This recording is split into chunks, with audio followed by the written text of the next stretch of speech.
ভুয়া তথ্য আর বিভ্রান্তিকর একাধিক ভিডিও একবার পৌঁছতে পারলেই মিলবে উন্নত জীবন। ভাইরাল এমন কয়েকটি ভিডিওর কারণেই স্পেন অভিমুখে ঢল নেমেছিল প্রায় লাখখানেক অভিবাসন প্রত্যাশীর।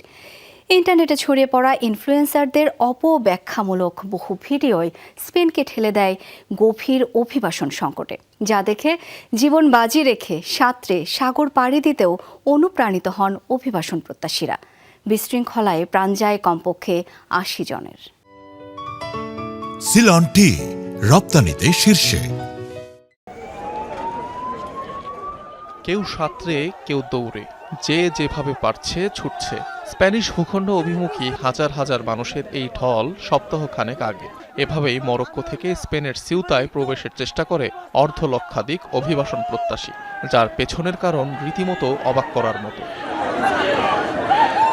সপ্তাহ তিনেক আগে একটি রায় দেয় স্পেনের সুপ্রিম কোর্ট, যার ভুল ব্যাখ্যা ছড়িয়ে পড়ে ইন্টারনেটে।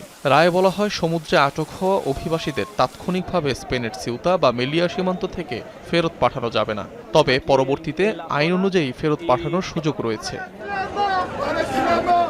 ৭ জুলাইয়ের পর থেকে মেটার বিভিন্ন প্ল্যাটফর্মে প্রচার হতে থাকে একের পর এক বিভ্রান্তিকর পোস্ট, যেখানে দাবি করা হয় সিউতায় পৌঁছাতে পারলেই কাউকে আর ফেরত পাঠানো হবে না।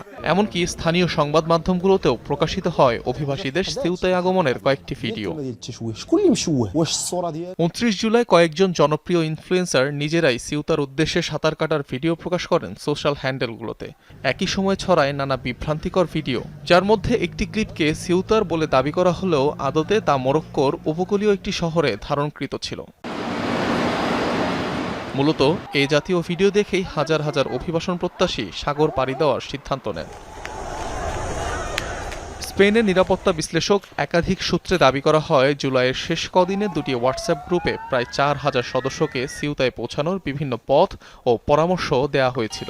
পরবর্তীতে সেই গ্রুপগুলো মুছে ফেলা হয়। অনিক রহমান, যমুনা নিউজ।